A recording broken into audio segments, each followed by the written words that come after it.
Fakültədə də hamı bilirdi ki, Akiflə Reyhanın arasından çay keçir. Hamı da bir nəfər kimi təəccüblənmişdi. Sonra təəssüflənmişdi. Səbəbini isə Ziyadan və Akifin özündən başqa bilən yox idi. Hətta qruplarından bir nəfər oğlan Reyhanın qabağını kəsib demişdi. Nə çox fikir eləyirsən, Akif kimdir ki? Kəndçinin biri. Yaxşıca böyük-böyük danışmağı bilir. Reyhan isə qrup yoldaşına demişdi ki, rədd ol. Sonra da özünü tez evə çatdırıb bəsdir deyincə ağlamışdı. Əgər Reyhan hə desəydi, günü sabah qrup yoldaşı ona elçi göndərərdi. Çünki Reyhan qəşəng idi, tərbiyəli, qanacaqlı, mərd, özü də ən əsası ata-anasının kəllədə göz bir qızı idi və şəhərin mərkəzində 3 otaqları var idi. Atası da ki, 15 ilin professoru. Reyhan qrup yoldaşının bu hərəkət haqqında neçə dəfə Akifə demək istəmişdi. Ancaq ikicə kəlmədən qorxmuşdu ki, Akif deyə bilər mənə nə və Reyhan da buna dözməzdi. Bu iki kəlmədən sonra Akifi başa salmaq üçün onda taqət qalmazdı. İndi Reyhan pəncərənin qabağında da bu barədə fikirləşirdi. Reyhan tələbə qızların arasında da pərt olmuşdu. Dili gödək idi, onların üzünə baxa bilmirdi və əvvəlki şoxluğundan da əsər əlamət qalmamışdı. Reyhanın müəlliməsi bir neçə dəfə ondan söz almaq istəmişdisə də, heç nə mümkün olmamışdı. Reyhan da bir-iki dəfə dərdini açıb müəlliməsinə demək istəmişdi. Özünə sığışdırmamışdı. Mənim haqqımda nə fikirləşər? Akif də cana doymuşdu. Günlərini sayırdı. Ona da çətin idi, ağır idi və inanırdı ki, universiteti qutarandan sonra nə isə vəziyyəti xeyli yüngülləşəcək. Arada bir Moskva universitetinə də dəyişilmək istədi. Atası razı olmadı. Akifin ürəyi sıxıldı, bərk darıxdı. Ona elə gəldi ki, bu boyda şəhərdə, bu boyda dünyada Reyhandan və ondan başqa heç kəs yoxdur və dünyanın hansı tərəfinə üz tutarsa, Reyhana rast gələr.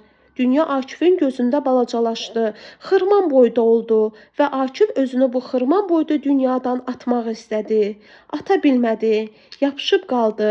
Elə bil onu yarıya qədər bu dünyaya bastırıb çıxıb getmişdilər və Akif də qalmışdı onların dalınca baxa-baxa. Reyhan pəncərənin qabağında dayanmışdı. Akif başını qaldırıb ona baxdı. Elə bir Reyhanın boyu balacalaşmışdı. Elə bir Reyhanı da dizinə qədər Akifin pəncərəsinin ağzına bastırıb getmişdilər. Reyhan da pəncərəyə baxa-baxa onların yolunu gözləyirdi və onlar gəlib çıxana qədər Reyhan beləcə durub gözləyəcəkdi. Reyhanı öz pəncərəsinin qabağına dizinə qədər Akif bastırmışdı. Bunu Reyhan da bilir, Akif də. Reyhan Akifi gözləyirdi, Akif isə gəlib çıxmaq bilmirdi. Keçən dəfə Reyhan yuxu görmüşdü. Elə yuxu görmüşdü ki, heç kəsə danışa bilmirdi. Elə yuxu görmüşdü ki, yoza da bilmirdi. Görmüşdü ki, qruplarından ona eşq elan eləyən oğlan bir dəstə eşmə bığlı, qolları çırmalanmış adamla Akifi və onu öküz arabası ilə harasa uzaq bir yerə aparır. Akif də Reyhana göz vurur ki, dinmə, səsini çıxarma. Bir-iki həftə bu araba ilə yol gedəndən sonra gecə vaxtı gəlib bir yerə çatırlar. Qrup yoldaşı əlini belinə vurub yer qazan adamlara baxır və onları tələsdirir. Onun adamları Akifi və Reyhanı dizdən biraz yuxarıya qədər üz-üzə torpağa bastırırlar və onların arasında 2 metrəyə qədər məsafə qalır. Sonra da bu səhrada onları tək qoyub gedirlər. Onlar da qalırlar bir-birinə tərəf can ata-ata və bu yuxusunun sonrasını heç cür yadına sala bilmirdi. İndi Reyhan pəncərənin qabağında dayanıb o yuxunun arxasını yadına salmağa çalışırdı. Bəlkə nağıllardakı kimi bir nəfər ovçu gəlib onları xilas eləyəcək və yuxunun belə bir sonluğunu Reyhan heç cür xatırlaya bilmirdi. Yuxusunu da yarımçıq hesab eləyirdi və inanırdı ki, nə vaxtsa bu yuxunun sonluğunu görəcək. Bu balaca tələbə otağında dünyanın kədəri ilə yüklənmiş iki ürəkdən bu boyda şəhərin xəbəri yox idi və şəhərin xəbəri olsaydı da onlara heç cür kömək edə bilməzdi. Kim qarğış eləmişdi bunlara? Akif özü də bilmədən stolun yanına gəldi. Xörəyini boşqabdan qazana boşaltdı. Qazın üstünə qoydu. Sonra xörəyi qızdırıb 2 boşqaba tökdü. Reyhan durduğu yerdən tərpənmirdi. İkisinin də ürəyi dolu idi. İkisinin də bir-birinə deməyə sözü çox idi. İkisi də bilmirdi ki, hardan başlasın. Bir-birini gözləyirdilər. Reyhan bilmirdi ki, Akif vaxtı ilə ona yazdığı şeirlərin hamısını kitabından cırıb atıb. Yoxsa bu qapıya ayağını da qoymazdı. Akif cibindən kibrit çıxarıb siqaretini yandırdı. Reyhan fikirləşdi. Görəsən mən verən alışqanı neyniyib? Akif bir-iki qullab vurub saçına sığal çəkdi. İstədi ki, çıxıb getsin. Ürəyi gəlmədi və özü də başa düşdü ki, heç vaxt ürəyi gəlməz. Siqareti yarıya qədər çəkdi və keçib stulda əyləşdi. Ayağını ayağının üstünə aşırdı. Gözləri qıpqırmızı olmuşdu. Ürəyinin tappıltısı olmasaydı, Reyhanın ürəyinin də tappıltısını eşidərdi. Nə olub mənə? Mən də adımı kişi qoymuşam. Bu nədir belə? Akif əlindəki siqareti söndürüb ayağa durdu. Bir anlığa hər şeyi unudub Reyhana yaxınlaşdı. Özü də pəncərədən bayıra baxa-baxa dedi. Yaman soyuqdur. Sonra Reyhandan heç bir cavab gözləmədən onu gətirib oturtdu. 6 aydan sonra universiteti qurtarırıq. Onsuz da hər şey bitəcək. Akif fikirləşdi. Və sonra Reyhanın gözünün içinə baxmadan soruşdu. Universitetdən gəlirsən? Reyhan başını silkələyəndə Akif gördü ki, onun gözləri qıpqırmızıdır. Akif soruşdu. Üşümürsən ki? Üşüyürəm. Və durub pencəyini götürdü. Onun çiyninə saldı. Akif ona heç nə demədi və bu Reyhanı biraz özünə gətirdi. Sonra Akifdən soruşdu. Bəs sən üşümürsən? Sitildədi və tez də kəsdi. Üşüyürəm. Reyhan durub biraz qazı artırdı. Öz kürkünü də gətirib onun çiyninə saldı. Akif etiraz eləmədi. Reyhan onun üzünə baxdı və Reyhanın üzündə təbəssümə güclə oxşayan bir şey əmələ gəldi.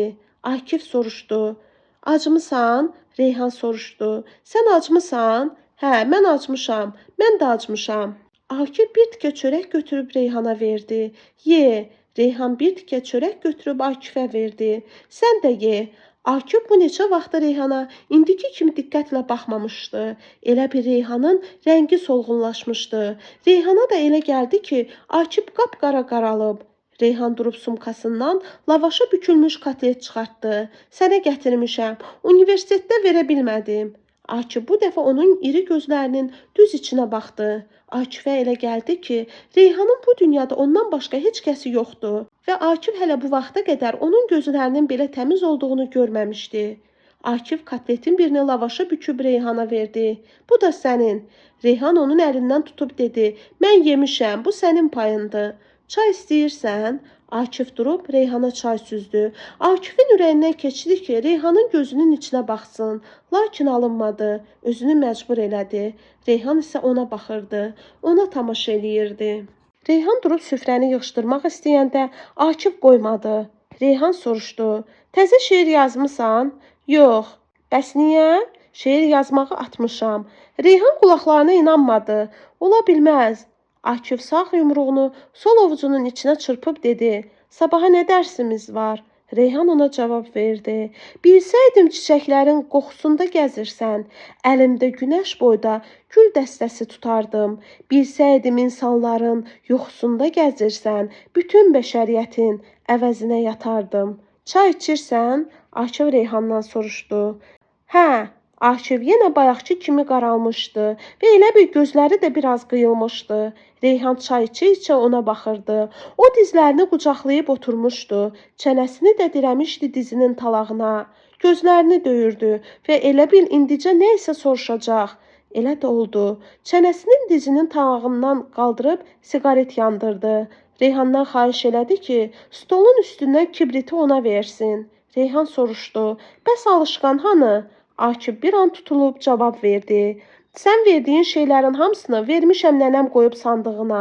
Saxlayır. Sonra Akif nənəsinin divardakı şəklinə baxdı. Nənəsinin şəkli gülümsədi. Bunu ancaq Akif gördü. Sonra nənəsinin şəkli dedi. Mənim gəlinimi aldatma. Sən mənə heç nə verib eləməmsən. Bunu da ancaq Akif eşitdi və gözünü nənəsinin şəklindən çəkən kimi Reyhandan soruşdu. Yalan danışa bilirsən? Başa düşmədim. Akif döşəmənin üstündə oturduğu yerdən qalxıb divara söykəndi. Deyirəm ki, yalan bilirsən nədir? Yalan danışa bilirsən? Uzada dedi. Yox, nədir ki? Reyhan kipriklərini bir-birinə döyəcləməyə başladı və gözləri bayaqkından da təmiz göründü. Akif köynəyinin yuxarısındakı düyməsini bağlayıb yalandan gülümsədi və bu təbəssüm yalan təbəssümdən çox acı gülüşə oxşadı. Gəl adama bir yalan danışaq. Axı mən yalan bilmirəm. Akifin bu sözləri Reyhanı təəccübləndirdi. İstəyirsən əvvəl mən danışım, Akif soruşdu. Reyhan maraqlandı və elə bildi ki, Akif zarafat eləyir. Danış dedi. Sonra da sən danışacaqsan ha. Axı mən yalan bilmirəm. Akif gəlib Reyhanla üzbəüz oturdu. Yaxşı, mən danışım, sən də qulaq asa-asa fikirləş. Əgər yalan danışa bilməsən, mən sənin də əvəzinə bir yalan quraşdırıb danışaram. Oldu? Yaxşı, mən razı. Akif boğazını arıtladı. İndi qulaq as. Hə, deməli belə. Reyhan onun sözünü kəsdi. Rast ki, yalan danışmaq istəyirsən, elə şey danış ki, yalan olsun. Bir var yalan, bir də var yob. Akif elə bu dəqiqə yalan danışmağa başlayırdı. Amma bilmirdi ki, hardan başlasın, necə qutarsın. Bir anlığa susdu. Reyhan gözlərini Akifin dodaqlarına zilləmişdi və özü də istər-istəməz beynində ona danışacağı yalanı quraşdırmaq istəyirdi. Həm də bilmirdi ki, Akifə uyduracağı yalan təxminən necə olmalıdır. Akif əlini sağ dizinə çırpıb pəncərəyə yaxınlaşdı. Uzaqdan bir kölgə ona tərəf gəlirdi. Bu kölgə yaxınlaşırdı. Yaxınlaşdıqca Fərhad kişiyə oxşuyurdu. Bu kölgə o qədər yaxınlaşdı ki, oldu Fərhad kişi. Hara gedir Fərhad kişi? Fərhad kişi gələ-gələ başını qaldırıb Akifin pəncərəsinə baxanda o inandı ki, onlara gəlir. Tez qayıdıb stolun üstündəki fars dili kitabını açıb Reyhanın qabağına qoydu. Oxu, dedi. Reyhan çaşdı. Özü də bir ümumi dəftəri açıb başladı farsça nəsə yazmağa. Tak, tak, tak. Qapı döyüldü. Akif də gəl dedi. Fərhad kişi içəri girəndə gördü ki, Akif bir qızla oturub dərs hazırlayır və Akifin də istədiyi elə bu idi. O Fərhad kişidən həm utanırdı, həm də istəmirdi ki, Fərhad kişi Reyhan haqqında başqa cür fikirləşsin. İstəmirdi və indinin özündə də bu Akifdən asılı deyildi. Reyhan ayağa durub sıxıldı. Akif Fərhad kişinin qabağına yeridi. Xoş gəlmisiniz Fərhad dayı. Xoş gördük, ayoğul, xoş gördük. Çoxdandır görmürəm səni. Reyhana tərəf çöndü. Qızım, sən də xoş gəlmisən. Səni də çoxdandır məhəlləmizdə görmürəm. Oturun, oturun, mən burada oturacam. Keçib çarpayının üstündə əyləşdi. Bizim arvad deyir ki, bəs Akif balamı çoxdandır görmürəm. Nə vaxtı gəlmir bizə. Plov da dəmləyib. Məni də göndərdi ki, gəlim səni aparım. Səni yaman çox istəyir. Deyir təmiz uşaqdır. Elə mən də darıxmışam səndən ötəri. Hə, kənddən nə xəbər? Əriş kişi yaxşıdırmı? Reyhan yad adamların Akifi belə istədiklərini görəndə sevindi və ürəyi dağa dönəndən sonra kövrəldi. Kövrələndən sonra inandı ki, dünyanın ən xoşbəxt adamıdır və möhkəm inanandan sonra az qaldı ki, Fərhad kişinin boynunu qucaqlayıb üzündən öpsün. Qızım, sən necəsən? Akif yaxşı baladır, ha? Dünya görmüş Fərhad kişi qaşlarını çatdı. Yaxşı baladır, üzü ağ olsun. Reyhanın ürəyi dağa döndükcə Akifin ürəyi pencər kimi sıxılırdı və birdən-birə idmançıya oxşayan oğlan gəlib durdu Akifin gözünün qabağında. Sən də kişisən? Gənc şair Akif Meşəbəyoğlu. İdmançıya oxşayan oğlan sözünü deyən kimi yox oldu. Yaxşı ki, idmançıya oxşayan oğlanın dediyini nə Fərhad kişi eşitdi, nə də Reyhan. İdmançıya oxşayan oğlan məhəllənin o başından qışqırdı. Sən də kişisən, gənc şair Akif Meşəbəyoğlu. Yaxşı ki, idmançıya oxşayan oğlanın dediyini məhəllədə heç kəs eşitmədi. Akifdən başqa. Ancaq Akifə elə gəldi ki, məhəllədə hamı eşitdi.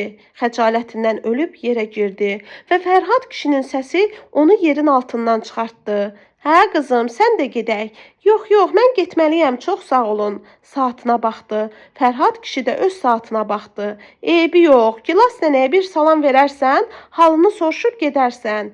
Reyhan Akifin üzünə baxdı. Akifin üzündə yazılmışdı ki, Fərhad kişinin sözünü sındırma.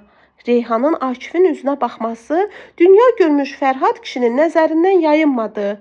Onun üzünə xoş, aydın və nurlu bir təbəssüm qondu. Hə, bax bu əsl mən deyəndir. Elə Akif balaya layiqli baladır. Ya qismət, necə də yaraşırlar bir-birlərinə. Akifin evi ilə Fərhad kişinin evinin arası 70 addım olardı. Yol boyu sustular və Akif Reyhana uyduracağı yalanı fikirləşirdisə də, Reyhan da öz aləmində Akiflə fəxr eləyir və vüqarla addımlayırdı. Fərhad kişi ortadan gəlirdi və hər ikisinin qoluna girib onları birləşdirmişdi. Gilas xala qapını açan kimi Fərhad kişi dedi: "Görürsən, birini istəmişdin, ikisini gətirmişəm." Gilas xala Reyhanın boynunu qucaqlayıb üzündən öpdü. Reyhan pörtmüşdü. 5 dəqiqə oturandan sonra Reyhan dedi ki, mən getməliyəm. Gilas xala dedi: "İki dünya bir ola qoymaram." Fərhad kişi Reyhandan soruşdu: "Evinizdə telefon var?" "Bəli, nömrəsi neçədir?" Sonra arvadına çöndü. "Arvad, telefonu bura gətir." Fərhad kişi Reyhangilin telefonunun nömrəsini yığdı. "Alo, salam əleyküm. Mənə yoldaş professor Əsgərzadə lazımdır." Sustu və çönüb gülə-gülə Reyhanı güya hədələdi. "Alo, yoldaş professor Əsgərzadə. Axşamınız xeyir. Necəsiniz? Nə var, nə yox?" "Allaha şükür. Yoldaş professor, ürəyinizə ayrı şey gəlməsin. Bir şey soruşmaq istəyirəm." "Hə, yoldaş professor, siz Tək əlin işığı kitabını oxumusunuz?" Fərhad kişi bir an qaşlarını çatdı. Sonra sifəti açıldı. Hə, Fərhad. Fərhad elə mənəm, bəli. Sovet hökumətini quranlardan biri də mənəm, bəli. Bəli, çox sağ ol. Çox sağ ol, sizinlə bir yerdə. Hə, siz o qədər yaxşı adamsınız ki. Necə? Bəli, insanı onun əməlindən tanımaq olar. Mən sizin əməllərinizdən biri ilə tanışam. Reyhana baxdı, gülümsədi. Hə, xahiş edirəm bizə buyurasınız. Hə, elə indi, axşam yeməyinə. Məni düz başa düşün. Gilas xala dəstəyi ərindən aldı. Əsgərzadə qardaş, Gilas xaladır danışan. Mən də xahiş edirəm. Hə, telefonu verirəm kişiyə. Fərhad kişi dəstəyi aldı. Hə, zəhmət olmasa. Sizin Akif də bizdədir. Hə, şair bala. Balamdır, hə. Aşağı Dağlıq küçəsi. Ev, gözləyirəm, çox sağ olun. Bir də çox sağ olun. Bu şəhərin tarixində bəlkə də birinci hal idi ki, telefonu götürüb tanımadığın bir adama zəng vurasan və birinci dəfədən onu evinə dəvət edəsən. Fərhad kişi çevrilib Akif və Reyhana özündən razı elə baxdı ki, güya ki Sovet İttifaqı qəhrəmanı adını elə indicə alıb. Sonra da yaşına yaraşmayan bir cəldliklə ayağa qalxdı. Sol döşündə qızıl ulduz parıldayan qara kostyumu ilə qayıtdı. Saçı səliqə ilə daranmışdı. İndi Fərhad kişi Reyhanın gözünə tamam başqa cür görünürdü. Akif isə Fərhad kişini bu libasda bir neçə dəfə görmüşdü. Əgər Əsgərzadə Fərhad kişini qiyabi də olsa tanımasaydı, yəqin ki heç onu evinə çağırmazdı. Gilas xala da qəhrəman ana medalını döşünə taxıb qayıtdı. Oturan kimi gözü Reyhanın belindəki gümüş kəmərə sataşdı. Əli ilə kəmərdən tutdu. Sonra şəhadət barmağını kəmərə sürtüb soruşdu. Nə qəşəngdir, hardan almısan? Reyhan ehtiyatla Akifin üzünə baxdı. Boğazını arıtladı. Bir qurtum su içib dedi. Bağışlayıblar. Hə, kim bağışlayıb? Akifin nənəsi. Yaxşı eləyib, elə sənə də yaxşı yaraşır. Özündə saxla, heç kimə vermə.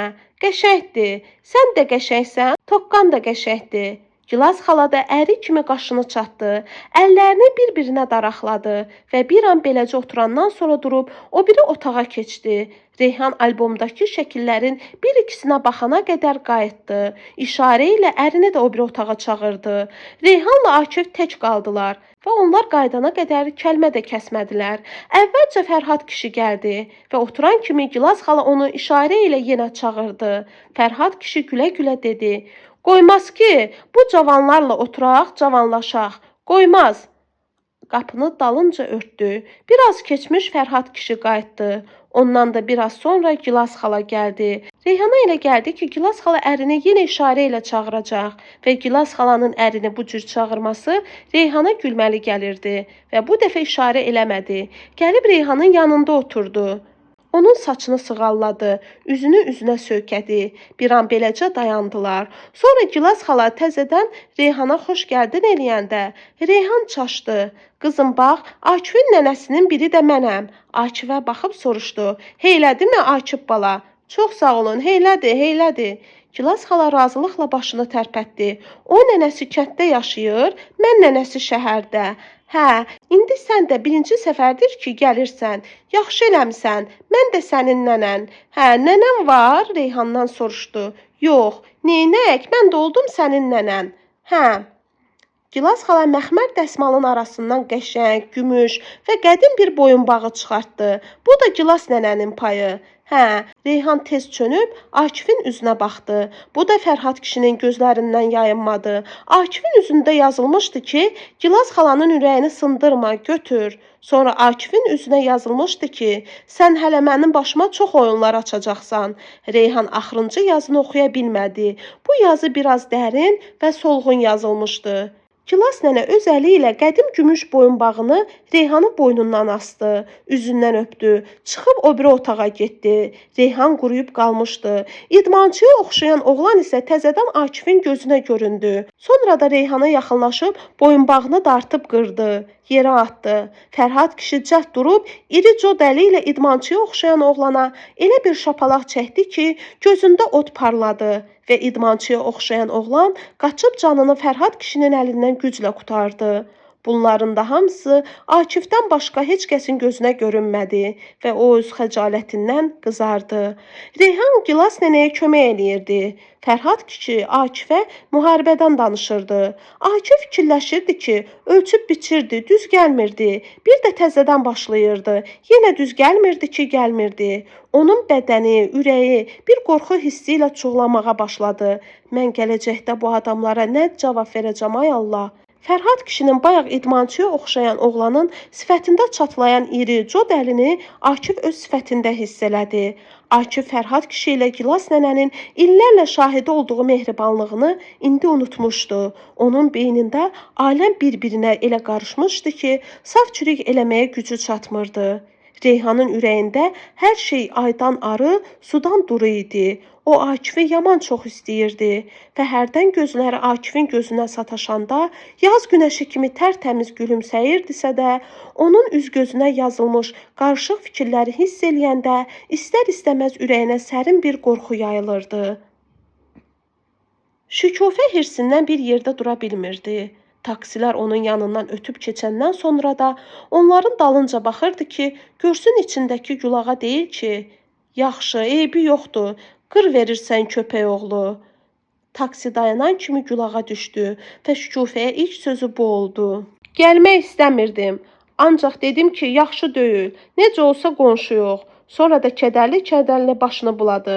Yazıq bədbəxt dedi. Onlar gözdən uzaq qoyulmuş oturacağın yanına qədər kəlmə kəsmədilər. Əyləşən kimi Şükufə dedi. Niyə dinmirsən? Ay Şükufə, nə dinim axım? Evimiz yıxılıb, qalmışıq altında. Nə deyim axı, necə eləyim? Sən denən, mən də elə eləyim. Əlini əlinə çırpdı. Pah tonla, durduğun yerdə işə düşmək bax budur. Siqaret yandırdı. Gözlərini uzaqlara zillədi. Məndən incimə Şükufə bacı, bax bu gün də gəlmişdilər. Mən neyniyim? Salman da gəlmişdi, ağlayırdı. Dedim hələ fikirləşirəm. Birdən sən fikirləşincə iş işdən keçdi. Tay orasını bilmirəm. Çevrilib düz Şükufənin gözünün içinə baxdı. Səsini biraz ucaltdı. Qardaşım ölsə, burnunu çəkib ağlamsındı. Qardaşım ölsə, barmağının üçünü göstərdi Şükufəyə. Şükufə də istiləndi. Nə? Bəs nə bilmişdin? Dağ boyda qardaşım gedir. Bəs deyirsən halvadır? Biraz Şükufəyə yaxın oturdu. Elə bilirsən hamısını özümə istəyirəm, yarısını da onlara verirəm ki, işin üstünü örtsünlər də. Bəs necə? Bəs ölməsə? Öləcək. Birdən Allah üzümüzə baxdı, ölmədi. Onda necə? Gülağa siqaretinin tüstüsünü ciyərinə çəkdi. Sonra da dodağına yapışmış tütünü tüpürüb dedi. Ölməsə 15 min. Tay ayrı söhbət eləmə məndən. Şükufə 3-cü dəfə idi ki, Gülağa ilə bu cür söhbət eləyirdi. Gülağa da 2 ayağını bir başmağa diriyib dediyini deyirdi. Hələ bunun cümə axşamları var. Yerdən götürülməyi var. 3-ü, 7-si, 40-ı, ili var. Qəbrini götürüm gərək. Hamısı xərcdir də. Şükufə razılaşdı. Gülağa fikirləşdi ki, komisyon mağazasında gördüyü brilyant üzüklərin 3-ünü də ala bilər. Şükufədən ayrılandan sonra mağazaya gəldi. Üzüklər vitrində idi. Gülağa onlara xeyli tamaşa elədi. Başqa üzüklər də vardı. Ancaq xırda. Gərək Şükufədə 15 min manatı qabaqcadan alaydım. Yarısını da sonra istəyərdim. Elə bir beynim yoxdur. Yaxşı, birdən elə oldu ki, evə çatana qədər başıma bir iş gəldi. Onda bəs necə olsun? Pulları Şükufədən kim alsın? Hansı qardaşımın qeyrəti çatacaq ki, Şahin ağanın qanının pulunu alsın? Əlbəttə ki, heç birinin. Hamısı deyəcək ki, ayıbdır. Günün günorta çağı qardaşımızı pula sataq. Məsələni tez çürütmək lazımdır. Yoxsa özü də nə qeyrətbazlıqdır. Əvvəl bir vəziyyətini düzəlt, adam kimi yaşa, qeyrət sonranın işidir. Pul olandan sonra qeyrətli olmağa nə var? Bəyəm atalardan qeyrətli olacağam? Atalar deyib ki, bilsəydim dədəm öləcək, qulağı dolusu darıya verərdim onu. İndi 30 minə Şahin ağanın qulağı dolusu brilliant almaq olar. Niyə də almayım? Şükufənin pulu çoxdur. Şükufə yeyənəcən elə özüm yeyərəm də. Şahin ağanın qulağı dolusu brilliant. Bir qulaq brilliant. Gülağa xəstəxanaya çatıb pillələrlə tələsik yuxarı qalxdı. Şahin ağanı müalicə eləyən həkimi tapdı. Qardaşının halını soruşdu. Həkim dedi, hələlik vəziyyəti ağırdır. Gülağa süni bir kədərlə soruşdu. Bu diaqnozdan sağalan olur? Həkim başını qaldırıb düz Gülağanın gözünün içinə baxdı. Başını tərpədib dedi. Olur. Nə? Gülağa özündən asılı olmayaraq dilləndi. Olur, olur.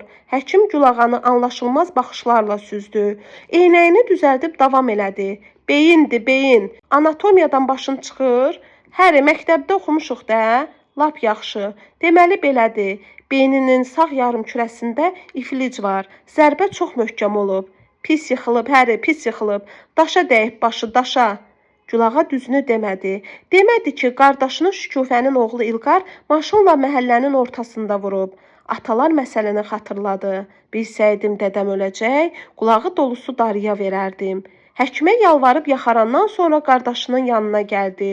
Şahin ağanın başına buz qoymuşdular. O böyrü üstə uzanmışdı. Gülağı onun qulağına baxdı. Gördü ki, Şahin ağanın qulağı yekədir. Sonra Gülağı ilk dəfə gördü ki, Şahin ağanın qulağında noxud boyda bir ziyil varmış. Noxud boyda ziyil birdən-birə Gülağanın gözünü qamaşdırdı. Görəsən Şahin ağanın qulağındakı ziyil boyda brilliant neçə karatlıq olar? Birdən Şahin ağa inildiyib tərpəndi. Onun gözləri açılan kimi Gülağaya zilləndi. Xeyli gözünü qırpmadı. İndi arxası üstə uzanmışdı. Gözlərindən 2 damla yaş axdı. Sağ gözündən axan yaş Şahin ağanın qulağına töküldü. O yaş damlası da parladı. Özü də Şahin ağanın qulağındakı ziyil boyda olardı. Gülağa qardaşının yanında xeyli oturdu. Şahin ağa yenə gözünü açdı. Onun gözləri açılan kimi qardaşına zilləndi. Nə isə demək istəyirdi elə bil.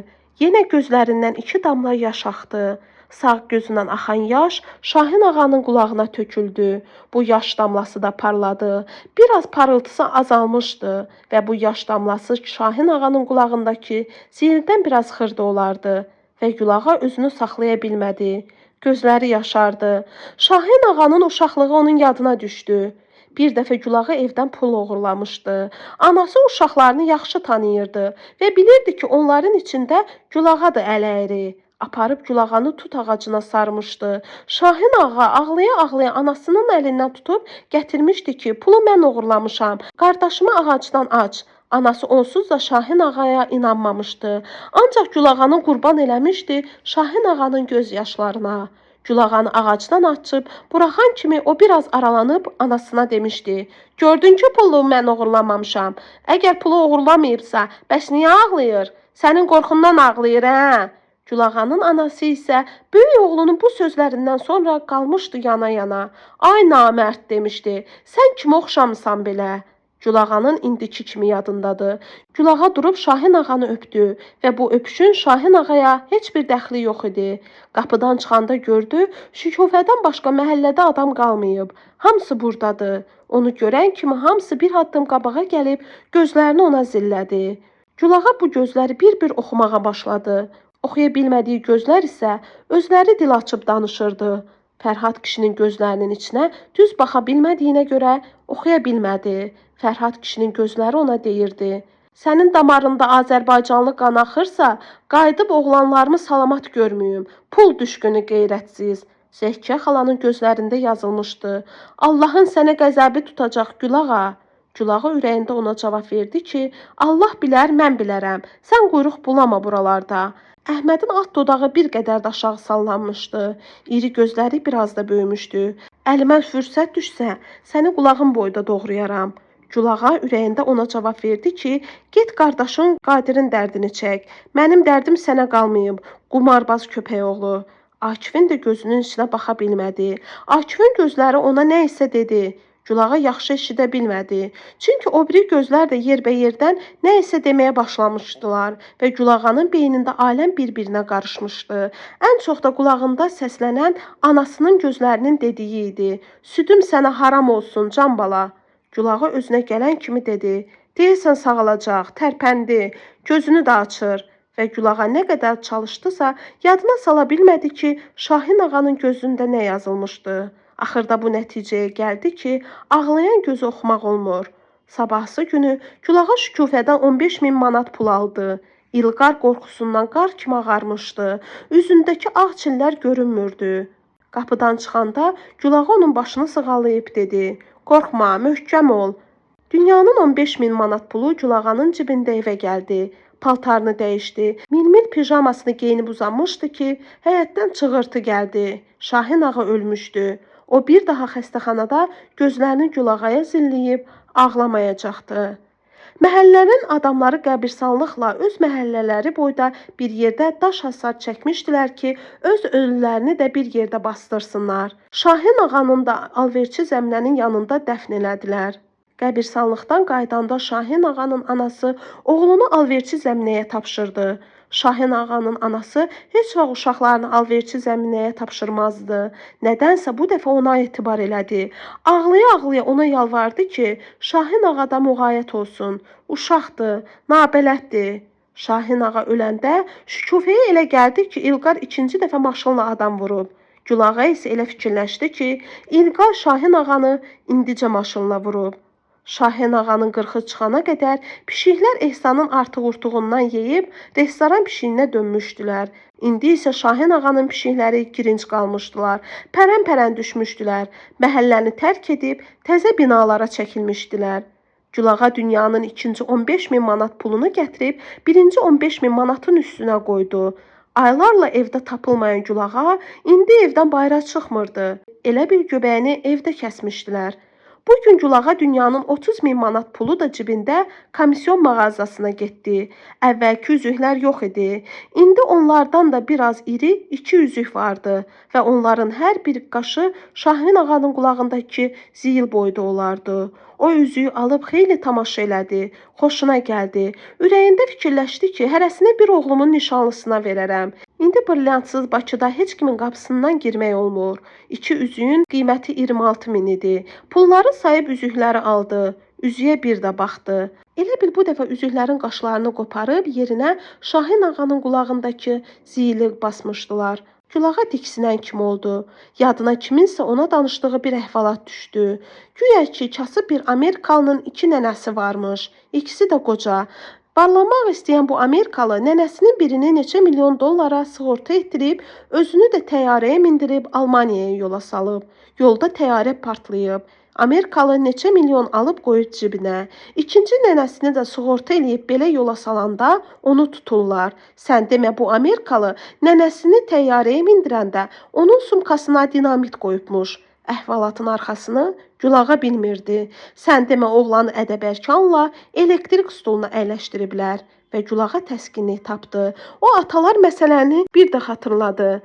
Bilsəydim dədəm öləcək, onun qulağı dolusu darıya verərdim. Səhərsi gün bütün məhəlləyə səs yayıldı ki, Gülağa 2 bahalı brilliant üzüyü aldığı halda tutulub. Şükufə ilə İlqardan başqa məhəllədə hamı çaşbaş qalmışdı ki, Gülağada bir belə pul hardan imiş.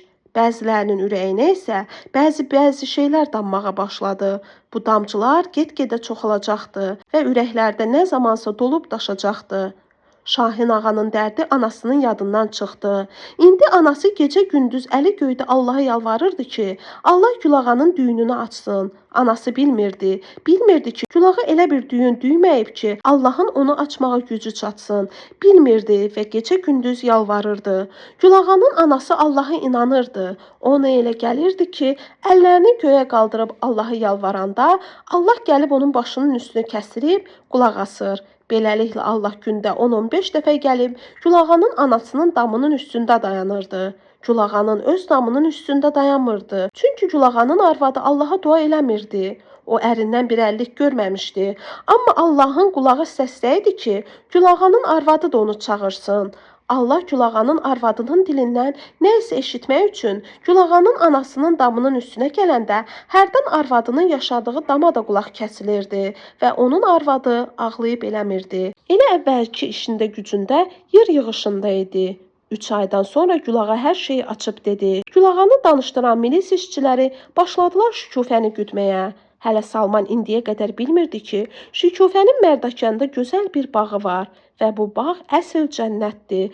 Hələ Salman bilmirdi ki, cənnətə hazırlaşan Zəkiyə xala bircə dəfə Şükufənin bağını görsə, deyərdi ki, öləndə məni burada bastırın. Əsl cənnət elə buradır. Salman hardan biləydi? Hələ Çanko bilmirdi ki, Şükufəni güdürlər. Bilsəydi baritonun bıçağı çoxdan Şükufənin qar sinəsinə sancılmışdı və isti, qırmızı qan çoxdan bu qar sinəni əritmişdi. Çanko hardan biləydi? Hələ Qadir bilmirdi ki, qonşusu Gülağa da onun kimi mil-mil paltarın içində əlləşə-əlləşə qalıb. Qadir hardan biləydi? Hələ Şükufə bilmirdi ki, onu güdürlər. Bilsəydi özünü dünyanın o başında da olsa Çankoya yetirərdi. Çanko hardan biləydi? Qadir hardan biləydi? Şükufə hardan biləydi? Fərhad kişi bilmirdi ki, Gülağa bu qədər pulu hardan alıb. Fərhad kişi hardan biləydi? Gülağanın anası bilmirdi ki, Gülağa Şahin ağanın ölüsünü 30 minə satıb. Gülağanın anası hardan biləydi? Allah da bu işlərin heç birini bilmirdi. Allah hardan biləydi? Allah hardan biləydi? Şükufə Əzizbəyov metrosundan çıxıb taksi dayanacağına gəldi. Rufa ehtiyatla ona yaxınlaşıb soruşdu. Bağışlayın, siz hansı tərəfə gedirsiniz? Mərdəkana. Nə yaxşı oldu. Gəlin bir yerdə gedək və ovucundakı beşliyi Şükufəyə tərəf uzatdı. Şükufə yaxşı dedi və ürəyində sevindi ki, elə yaxşı oldu. Taksi aeroport yoluna keçənə qədər sustular. Rufa istəyirdi ki, birinci Şükufə danışsın. Belə də oldu. Şükufə dedi, şəhərdə yaşayırsınız? Bəli. Deyəsən siz də. Bəli, şəhərdə yaşayıram. Xeyir olsun. Rufa tez cavab verdi. Bir nəfəri görməliyəm, amma hələ 2 saat vaxtım var. Saatına baxdı. Bəs elə niyə? Nə bilim, qorxdum ki, gecikərəm. Şükufə dönüb ona baxdı. Ona elə gəldi ki, bu qızı hardasa görüb. Sir sifəti çox tanış gəlirdi və birdən Rufadan soruşdu. Siz Akifi tanımırsınız? Hansı Akifi? Tələbədir, bizim məhəllədə olur. Özü də yazandır, şairdir. Yo, elə tanışım yoxdur. Şükufə bir də çönüb ona diqqətlə baxdı. Təəccübünü gizlətmədi. Siz oxuyursunuz, işləyirsiniz. Xəstəxanada işləyirəm. Həkimsiniz? Bəli. Bəs 2 saat Mərdəkanda nə eləyəcəksiniz tək tənha? Şükufənin həkim qıza ürəyi yandı. Heç özüm də bilmirəm. İstəyirsiniz gedək bizim bağa. Çay içərik. Vaxt gələndə durub gedərsiniz. Rufa etiraz elədi. Yox, nə danışırsınız? Sizə əziyyət vermərəm. Heç bir əziyyəti yoxdur. Sizdən xoşum gəldi. Elə siz də mənim xoşuma gəlirsiniz. Rufa gülümsədi. Şükufə ürəyində fikirləşdi ki, yanmış nə qəşəngdir, dedi. Heyf, oğlum balacadır. Yoxsa gəlinim olardınız. Rufa güldü. Şükufə də ona qoşuldu. Tariyel Rufanı düz yarım saat gözlədi. O həyəcanlandı. Bəlkə Şükufə Rufadan şübhələnib, bəlkə bir iş olub. Bəs indi mən hara gedim? Harda axtarım bunları? Gərək Rufanı işə qoşmayaydım. Polkovnik bilsə, dərimə saman təpəcək. Yəni Rufa məni Şükufəyə satar? Nə bilim, deyirlər qadınların hulqumu yoxdur. Tariyeli soyuq bir tər bastı. Bilsələr dərimə saman təpəcəklər. Bilsələr aşqabad batan kimi batacam. Həmişə də öz ağlımın ucundan. Yoldaş müstəntiq, gəlib çıxdın? Yox, hələ gəlməmişəm. Rufa Tariyelin əlindən tutub çəkdi. Gedək Satkoya. Nə var Satko xarabada? Tariyel səsini ucatdı. Satkoda bir şey olmazsa da ürəyim doludur. Tariyel dedi. Bir şey öyrənə bilmisən? Denən ki, öyrənmədiyin bir şey qalıb. Onlar stolun arxasında üz-üzə oturmuşdular. Rufa dedi. Bax, yoldaş müstəntiq, neçə vaxtdır sənin əlində idim. İndi isə sən mənim əlimdəsən. Bu nə deməkdir, Tariyel dedi. Hirsəlib eləməyəsən ha? Bu deməkdir ki, gedib bircə kəlmə rəisinizə deyərəm, sizin müstəntiqin nə ixtiyarı var ki, məni belə bir ciddi əməliyyata qoşub, onda sən batdın. Tariyel ayağa durub Rufanın qolundan tutdu. Dur, gedək danış. Rufa mülayim bir tərzdə onun üzünə gülümsəyib dedi. Yaxşı, qızışma. Söz vermişəm ki, sənə kömək eləyim. Deməli vəssalam. Rufa gördüklərinin hamısını danışıb qutarandan sonra dedi. Sonra düşdük birinci mərtəbəyə. 2 metr hündürlüyündə bir heykəl. Dedi ki, bu mənim ərimdir. Bu yaxınlarda ölüb. Qəbrinin üstünü götürmək istəyirəm. Qəşəng heykəldir. Tariel soruşdu. Heykəlin altında bir şey yazılmışdı. Yazılmışdı. Bəs oxumadın? Necə oxumadım? Yazmışdılar ki, Xankişiyev Xankişiyə Allahdan yadigar. Tariyeli maraq götürdü. Rufa dedi. Evinin də ünvanını mənə verdi.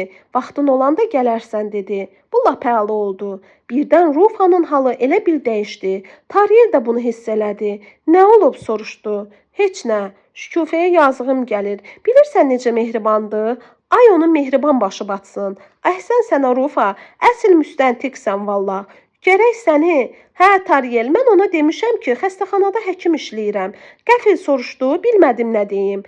Əgər gəlib məni xəstəxanada görməsə, şübhələnəcək. Tariyel sevindi. Düz deyirsən, səni təcili hansı xəstəxanaya? Kəndçilər xəstəxanasına. Hə, kəndçilər xəstəxanasına həkim düzəltmək lazımdır. Onlar Sadkodan çıxanda hava qaralmışdı. Rufa, acmışam dedi. Hara gedək? İnturistə. Getdilər. Yolda Tariyel Rufaya dedi. İstəyirsən səni elə Mərdəkandakı polis məktəbinə oxumağa göndərək. Məni ora götürərlər. Niyə götürməsinlər? Əməlli başlı qabiliyyətin də var. Bəri bax, atestatın var. Əlbəttə var, ancaq heç bilmirəm hardadır. Tap, bəlkə lazım oldu. Yox ha. Rufa Tariyelin burnundan öpdü. Səni yaman çox istəyirəm dedi. Sənin əvəzinə kim olsaydı, satardım onu bir keçi qiymətinə. Ancaq bacarmaram. Rufa, keçi görmüsən? Niyə görməmişəm? Harda görmüsən? Keçisən. Sən mənim keçimsən də. Hər ikisi güldü. Tariyel onun çiynindən tutub özünə sıxdı. Rufa da onun burnunu barmağı ilə basıb siqnal verdi. Bab. Qəbirstanlığa çatıb maşını saxladılar. Akif Ziyanın əlindəki sumkanı alıb özü götürdü. Ziya anasını qəbir üstə gəlməyə özü qoymadı ki, ağlayıb sıtqamasın. Həm də Ziya gözünü açıb atası ilə anasını bir yerdə görmüşdü. İndi istəmirdi ki, anasını atasının qəbri üstündə görsün. Ziyaya elə gəlirdi ki, o buna dözə bilməz. Bugün bayram idi. Qəbirstanlıqda adam əlindən tərpənmək olmurdu. Ziya sumkanı Akifin əlindən alıb, içindən şəkərbura, şorqoğalı çıxarıb qəbrin üstünə düzdü. Akif də əlindəki bir dəstə gülü baş daşının üstünə qoydu. İkisi də keçib qəbrin aşağı tərəfində hərbi qaydada dayanıb susdular. Mərhumu yad etdilər. Sonra Akif Ziyanın qolundan tutdu, üzündən öpdü və maşına tərəf getdilər. Akifgil alverçi Zəmnənin qəbrinə rast gəldilər. Əri baş daşının dibində çöküb ağlayırdı. Akif, Allah rəhmət eləsin, dedi. Ziya da təkrar elədi. Akif alverçi Zəmnənin yanındakı təzə qəbri barmağı ilə göstərib dedi. Məhəlləmizdə Şahin ağa vardı, tanıyırdın? Qəbri barmaqla göstərməzlər. Barmağını dişlə. Niyə? Pis olar. Hə, bax o Şahin ağanın qəbridir. Allah rəhmət eləsin. Allah rəhmət eləsin, Ziya dedi. Şahin ağanın anası zülüm-zülüm ağlayırdı. Oğluna bayram payı gətirmişdi. Anasına da elə gəlirdi ki, hamı qəbirstanlıqdan dağılandan sonra Şahin ağa ayağa duracaq, onun gətirdiyi şeyləri qoyun qoltuğuna yığacaq, gör qonşusu alverçi Zəmnəni də oyadacaq. Oturub birlikdə bayram eləyəcəklər. Səhərə yaxın isə hərə öz yerinə çəkiləcək. O ayağa durdu. Alverçi Zəminəyə də baş çəkdi. Şahin ağanı dönə-dönə ona tapşırandan sonra alverçi Zəminənin ərinə dedi. Getmirsən? Yox, sən get. Şahin ağanın anası düzəldi yolun ağına. Akifgil hələ gəzirdi. Birazdan yaz günəşinin qabağını elə bir ki, qara bulud aldı. Bütün şəhərə sıx bir kölgə düşdü. Qara qarğaların sayı hesabı yox idi. Qarğalar qəbirstanlığa hücum elədilər. Onlar adamlardan çəkinmədən qəbirstanlığa endilər. Elə bir ki, qəbirstanlığın üstünə nəhəng, qara yaylıq sərdilər. Qapqara bir ada yaranmışdı. Qarğalar ölülərin payına daraşmışdılar. Ölülərin payını yeməyə nə var ki? Ölülər bilmədilər ki, qara qarğalar onların payını yeyir. Ölülər hardan biləydi? Akif Ziya da yanında bu qara adada quruyub qalmışdı. Akifə elə gəldi ki, bu qara adadan bir də çıxa bilməyəcəklər. Ürəyi sıxıldı, uşaqlıqdakı kimi qorxdu. Ziyaya qısıldı. Akiflə Ziya gəlib maşına mindilər. 2 saata qədər qara ada beləcə qaynadı. Birazdan qarğalar hamısı birlikdə göyə qalxdı. Günəşin üzü yenə tutuldu. Şəhərə yenə qara kölgə düşdü. Günəşin üzü açılandan sonra Akiflə Ziya maşından düşdülər. Qəbirstanlığı bir-bir gəzdilər. Heç nə qalmamışdı. Bir-iki qarğa ölüsündən başqa. Camaat hələ də dağılışmamışdı. Kimsə dilləndi. 40 ildir burada işləyirəm. Hələ belə bir şey görməmişəm. Şükür məsləhətinə. Aclıq yaman şeydir. Şahin ağanın anası elə bildi ki, qara qarğalar Allahın əmri ilə uçub gəlmişdilər. Allahın əmri ilə də getdilər.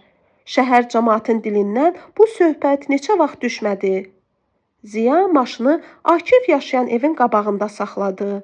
Onlar bir-birinin üzünə baxdılar və bayaq gördükləri onlara qara yuxu kimi gəldi. Akif dedi, düş, yox gedim evə. Akif dinməzcə maşından düşdü. Qapısını açıb evə girdi. Ziya da dinməzcə düşdü. Akifin dalınca içəri girdi. Onda anama zəng eləyim gəlirəm. De ki, Akif xəstədir, gecə burada qalacam. Akifin gözləri yalvardı. Yaxşı Ziya dedi. Akif qazı yandırdı.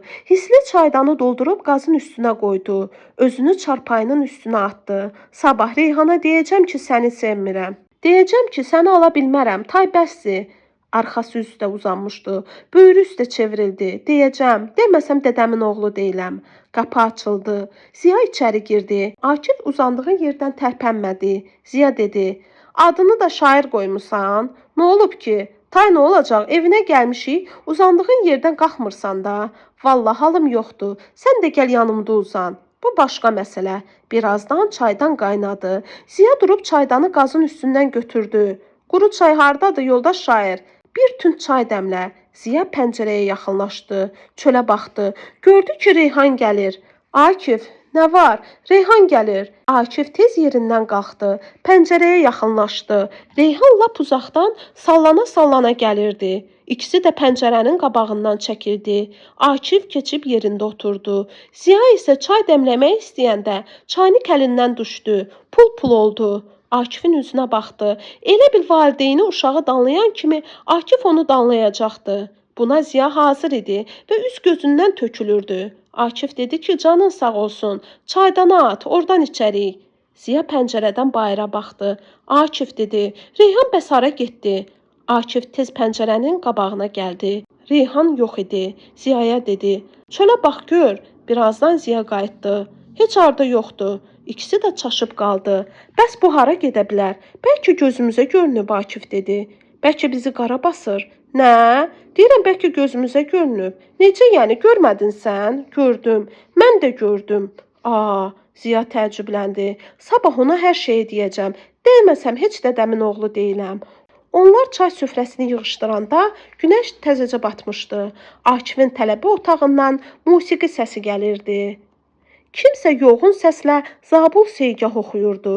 Akif uymuşdu. Ziya darıxıb pəncərəyə yaxınlaşdı. Gözlərinə inanmadı. Akif, Reyhan gəlir. Akif radionu söndürüb dedi. Dolamısan ey vallah məni. Neyniyim, gəlir də, inanmırsan, dur bax.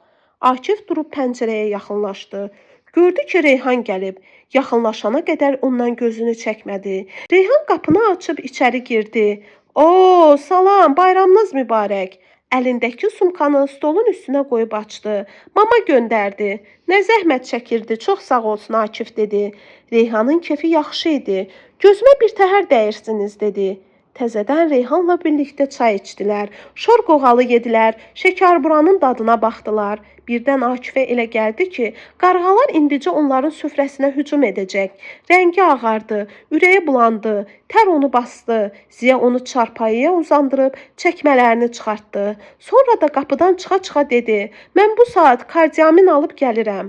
Reyhan qorxdu. Dəsmalını çıxarıb Akifin alnına muncuq kimi düzülmüş təri sildi. Sonra nəbzini tutdu. Gözlərini döyə-döyə soruşdu. Nə oldu sənə? Qara qarğaların səsi Akifin qulağına gəldi. Akif qaraldı. Ona elə gəldi ki, qara qarğalar gecədən çıxıb gəlmişdilər. Qara gecədən. Və qara gecədən çıxıb gələn bu qarğalar şəhər yuxuya gedəndən sonra yenidən qəbirstanlığa hücum edəcək, ölüləri dimdiyinə vurub aparacaq. Ziyanın gedib gəlməyi 5 dəqiqə çəkmədi. Akifə kardiamin verdi. Akif gözünü açanda gördü ki, Reyhan pəncərənin yanında dayanıb ona baxır və gözünün yaşını sel kimi axıdır. Səhər ona heç nə deməyəcəm. Onsuz da bu gün sabah universiteti qurtarırıq. Qəribə qızdır. Ziya da gördü ki, Reyhan ağlayır. Bu dəfə Ziyanın ürəyə gəlmədi ki, fikirləşsin ki, Reyhan artistlik eləyir. Ürəyi gəlmədi. Tut ağacının bayramına təbrik eləmək isə heç kəsin ağlına gəlmirdi. Tut ağacı öz kefində idi. Yaz gəlmişdi. Akif durub əyləşən kimi dedi, dəhşətdir. Bayaq gördüyümüz o qarğalar nə idi Allah? Sonra Ziya gördüklərini Reyhana danışdı. Reyhana da bu səhnə bərk təsir elədi və Ziya Reyhandan soruşdu. Təxminən 1 saat əvvəl sən bu küçədən keçmisən? Reyhan təəccübləndi. Yox, nə olub ki? Heç. Və Reyhan heç bu sözün fərqinə də varmadı. Akiflə Ziyanın bir-birinə təəccüblə baxdığını görüb soruşdu. Bugün sizə nə olub? İkisi də birdən dedi. Heç nə. Reyhan onlardan bərk şübhələndi. Ancaq heç nə demədi. Akif siqaret yandırdı. Reyhan dimmətcə ona yaxınlaşıb siqareti aldı. Kül qabında söndürdü. Akif dinmədi. Ziya məhtəl qaldı ki, Akifdən çıxmayan iş. Niyə Reyhana bir söz demədi? Reyhan gedəndən sonra Ziya dedi. Gördü necə ağlayırdı? Gördüm. Kim deyər ki? Yaxşı, yaxşı. Ziya səsini kəsdi. Akif, incimə dedi. İncimirəm Akif. Nə var? Deyirəm bəlkə ona açıq deyəsən. Adamın yazığı gəlir də. Akif Ziyadan soruşdu. Dostumsan? Bilmirsən? Onda sabah mənim adımdan ona de ki, bir də buralara ayaq basmasın. Mən? Ziya təəccüblə soruşdu. Bəs kim? Yox, yox, mən elə söz deyə bilmərəm. Hə? Deyə bilməzsən? Bəs mən necə deyim, hə? Görmədin necə ağlayırdı? Gördün ki? Ziya əllərini qoynuna qoyub, adam belə məhtəl qalır, dedi. Az qalıram deyəm ki, deyəsən səni sevir. Sevir. Mən də onu istəyirəm Ziya. Amma ondan zəhləm gedir. Görən gözüm yoxdur. Sabah axşam şeir yazacağam. Adını da qoyacağam Qara Ada. Gördün də qarğalar nə eləyirdi. Deyirəm Ziya, acılıq nə dəhşətli şeymiş. Həri, gördün qarğaları, qəbirlərin üstünə necə cumurdular. Həri, Ziya sənə bir tapmaca deyim. Anası eybəcər, balası göyçək, nəvəsi dəli. Nədir, tapa bilərsən? Ziyanın üzündə küt bir ifadə əmələ gəldi. Siqaret çıxarıb yandırdı. Akif dedi, birini də mənə ver. Sənə olmaz. Olar. Ziya ona siqaret verdi. Akif soruşdu. Hə, tapa bilərsən? Mən nə bilim. Bu tapmacanı Fərhad kişi 2 il bundan qabaq deyib. Hər görəndə də soruşur ki, nə oldu? Gecədən xeyli keçmişə qədər söhbət elədilər. Sonra durub yatdılar. Məhəllədə hamının işığı sönmüşdü. Bircə tut ağacının işığı yanırdı. Tut ağacının qonağı vardı hələ. Bahar tut ağacına qonaq gəlmişdi. Günəş şırıltı ilə yerə tökülürdü. Baharın canına hopub onu qızdırırdı. Baharın canı qızışdıqca tut ağacı da isinirdi. Bahar tut ağacının ayaqlarına sərilmişdi. Günəşin şırıltısı çoxaldıqca Bahar tut ağacının gövdəsi ilə qalxıb onun budaqlarına tərəf süzülürdü və birazdan tut ağacının budaqlarında gözlərini açıb gen dünyaya bəsdir deyincə tamaşa eləyəcək, Bahar üzə çıxacaqdı. Daş evlərin tut baharı beləcə gəlirdi. Bu gəliş-gedişdə 100 illərin etibarı var. Belə olmasaydı, Bahar gəlib getməkdən, tut ağacı isə gözləməkdən yorulardı. Belə olmasaydı, qocalmışdı, qarmışdı Bahar. Belə olmasaydı, Bahar özünü tut ağacına yetirə bilməzdi və tut ağacı da çoxdan ölərdi. Onu da aparıb alverçi zəminə ilə Şahin ağanın qəbrinin arasında bastırardılar və bu dəfə də onu uzadıb bastırardılar. Baş daşına da yazardılar ki, anadan olduğu il məlum deyil. Şahin ağanı dəfn eləyəndə tut ağacı çox silkələndi ki, gedib onun cənazəsinə girsin, qonşusunun borcundan çıxsın, üzü qara qalmasın, tərpənə bilmədi. Onu bastıran elə bastırmayıb ki. Daş evlər tut ağacına həmişə aşağıdan yuxarı baxıb. Onun boy-buxunu ilə öyünüb, ona qısılıb, indi hündür, qəşəng binalar daş evlərə də, tut ağacına da yuxarıdan baxır. Tut ağacı nə bilir ki, təzə binalar ona yuxarıdan baxır? Tut ağacı hardan biləydi? Daş evlərin hamısının altı tut ağacının kökləri idi. Tut ağacı daş evləri köklərinin üstündə 100 illərlə saxlayıb. Əgər bir gün tut ağacını köklü köməkli dartıb çıxartmalı olsalar, daş evlərin hamısı uçub tökülər. Amma tut ağacını da heç cür köklü köməkli çıxartmaq olmaz. Tut ağacı bunu bilirdi. Tut ağacı dünyadakı bütün tutların ulu babası idi. Tut ağacı dünyada ən qoca və ən böyük ağac idi. Qəbirstanlığı qara adaya çevirən qara qarğaların hamısı tut ağacının budaqlarında yerləşərdi. Daş evlərin tut ağacı belə ağac idi. Əgər bir gün tut ağacının boğazına yoğun zəncir salıb onu çıxartmağı istəsələr, tut ağacı yer kürəsini də özü ilə bərabər qaldırar. Elə bir tut ağacı yer kürəsinin saplağıdır. Min bahar görüb bu tut ağacı. Min bahar qurumaz heç vaxt. Canında min baharı olan ölməz heç vaxt.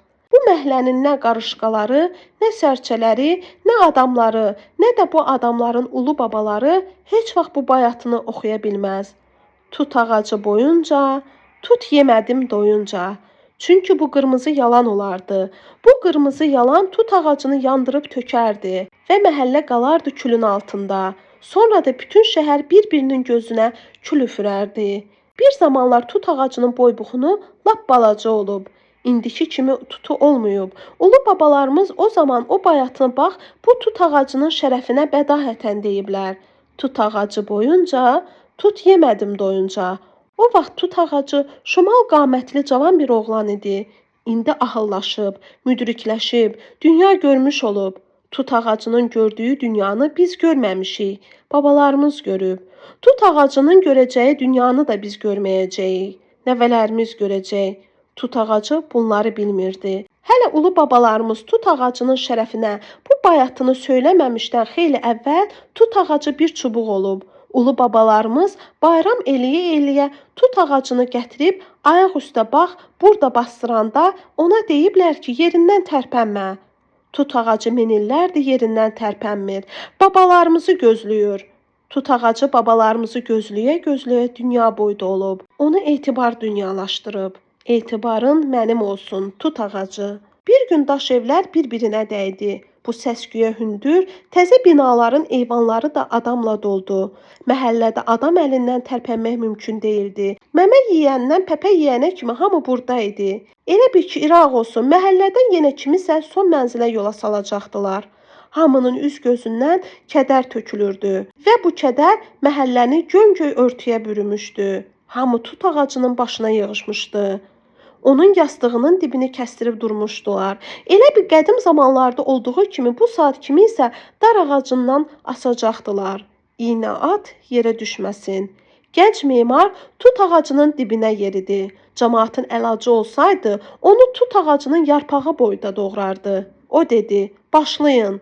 2 nəfər əlində elektrik mişarı tut ağacına yaxınlaşdılar. Mişardan güppultu qopdu. Bu güppultu tut ağacını burada ekən ulu babalarımızın qulağına gedib çatdı. Elektrik mişarı heç cür tut ağacını əsər eləyə bilmirdi. Memar əsəbləşmişdi. Dayanın, dayanın. Babalarımızın əvəzinə Fərhad kişi özünü yetirdi. Dayanın. Fərhad kişi əlini tutun sinəsinə söküb nəfəsini dərdi. Hamı heyrətlə və ümidlə Fərhad kişiyə baxdı. Tut ağacının da gözü Fərhad kişiyə zillənmişdi. Fərhad kişi soruşdu, kimdir böyüyünüz? Gənc memar irəli durdu. Mən dedi, buyurun, niyə kəsirsiniz ay bala bu ağacı? Siz əkmisiniz bunu ki kəsirsiniz? Gənc memar ədəblə dedi, birazdan burada köhnə evlərdən əsər əlamət qalmayacaq. O tərəfdə isə tut ağacını göstərdi. Abadlıq işləri aparacağıq. Təzə ağaclar əkəcəyik ki, qəşəng görünsün. Bağ salmaq istəyirik. Bağ salın da, sizi kim qoymur ki, Fərhad kişi dedi. Bax, bu ağacın kölgəsində heç nə bitməz. Memar tutuquşu kimi ötdü. Fərhad kişi əsəbləşdi. Biz 100 illər bu ağacın kölgəsindəyik. Bizə heç nə olmayıb. Sizin elə hər işiniz belədir. Bu cür ağacı kəsirsiniz ki, təzəsini əkmək istəyirik. Hazır elə əkilib də, özü də bu boyda. Elə deyil, sadəcə olar tut ağacı mənim layihəmə sığışmır. Mən neyniyim, sığışdır da, mən sənin əvəzinə gəlib layihə çəkəcəm. Gənc memar başını buladı. Acı-acı gülümsündü. Yaxşı, yaxşı, keçin işimizi görək. Vaxtımız? Nə, mənə deyirsiniz? Gənc memar səsini biraz da qaldırdı. Axı siz kimsiniz, milis çağıraq deyirsiniz? Fərhad kişi gənc memara yaxınlaşıb ona karlı bir sillə çəkdi. Memar yerindən qalxıb ona tərəf gəlmək istəyəndə Fərhad kişi onun qabağına yeridi. Memar dedi, xuliqan. Fərhad kişi əlini atdı, öz plaşının yaxasını dartıb açdı, düymələri qırıldı. Memar onun sinəsindəki orden və medalları və Sovet İttifaqı qəhrəmanı qızıl ulduzunu görəndə boğazı qurudu. Dayı, qələt eləmişəm dedi. Fərhad kişinin gözü qızarmışdı. Fərhad kişi özünü unutmuşdu. Elə bildi ki, müharibədədir, əlbəyaxa vuruşmadadır. Memarın üstünə gəldi. Dayı, qələt eləmişəm, bağışla. Bu kəlmələr bu dəfə Fərhad kişi ilə memarın arasında daş divar oldu. Fərhad kişi üzünü daş divarın o tərəfinə tutub dedi, "Di çıxın gedin." Getdilər. Tut ağacı layihəyə uyğunlaşmadığına görə onun başını kəsmək istəyirdilər. Tut ağacı bunu hardan biləydi? Tut ağacı yaman kövrəlmişdi. Tut ağacı ən çox bahardan utanırdı. Bugün tut ağacının min illərlə öz anası torpaqdan əmdiyi burnundan gəldi. Fərhad kişi İspalkomun sədrinə ağzına gələni, dişinin dibindən çıxanı dedi. Axırda isə sədrin heç nə başa düşmədiyini hiss eləyəndə, "Sizin başınız xarab olub, nə elədiyinizi bilmirsiniz, mən raykoma gedəcəm" dedi və qapını çırpıb getdi. Fərhad kişi fikirləşdi ki, məhəllənin lap çərxi dönüb. Tut ağacı 100 il əvvəl bundan olduğu kimi yenə işıq saçırdı. Professor Əsgərzadə qonaq gözləyirdi. Qonağın gələcəyi vaxtdan biraz keçdiyinə görə hövsələsi bir tikə olmuşdu. Qonağın da familiyası Əsgərzadə idi və uşaq evində bir yerdə böyümüşdülər. O kənd rayonlarının birində birinci katib idi. Onun da başı çox çəkmişdi.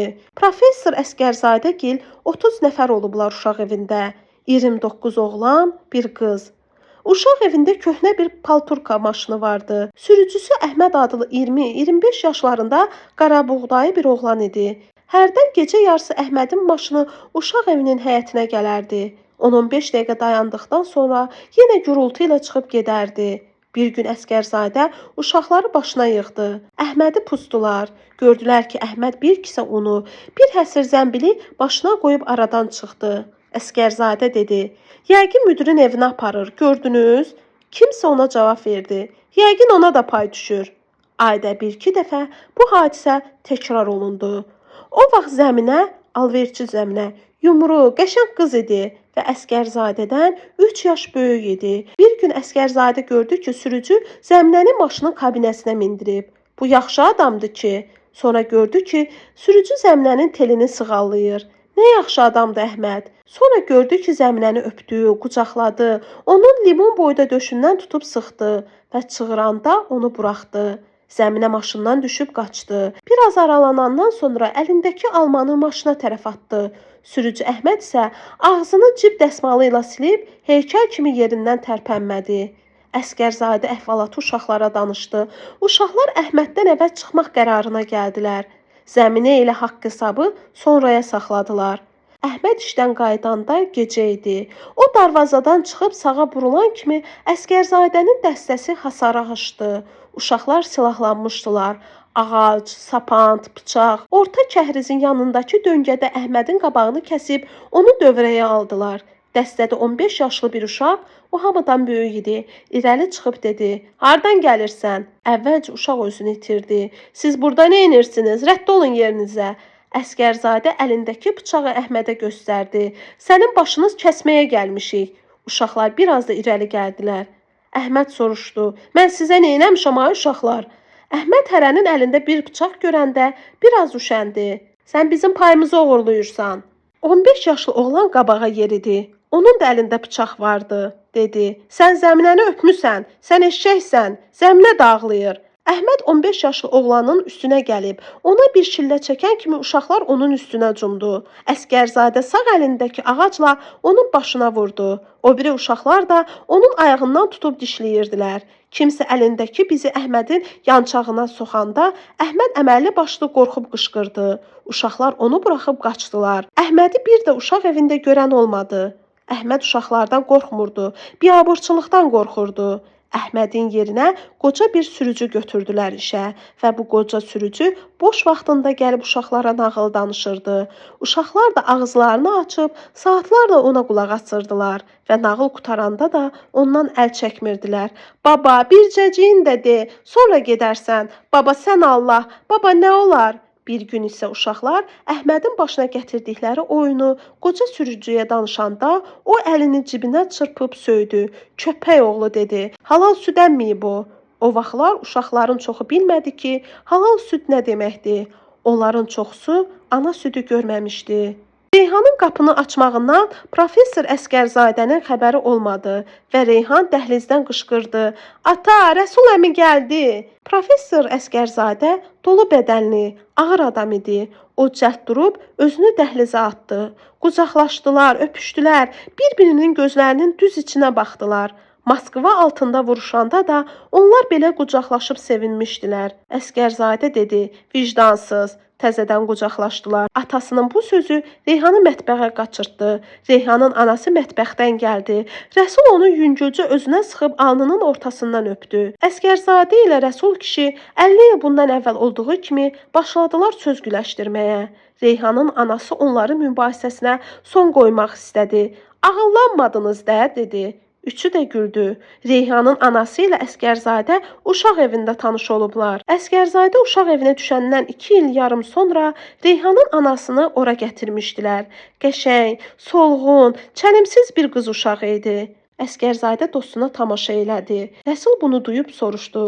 Nəyə baxırsan, adam görməmisən? Görmüşəm Rəsul, görmüşəm. Rəsul Əsgərzadənin üzündə kədər gördü. Nə oldu yenə? Bəsdir. Həmişə haqqa zaval olmayaydı deyirəm.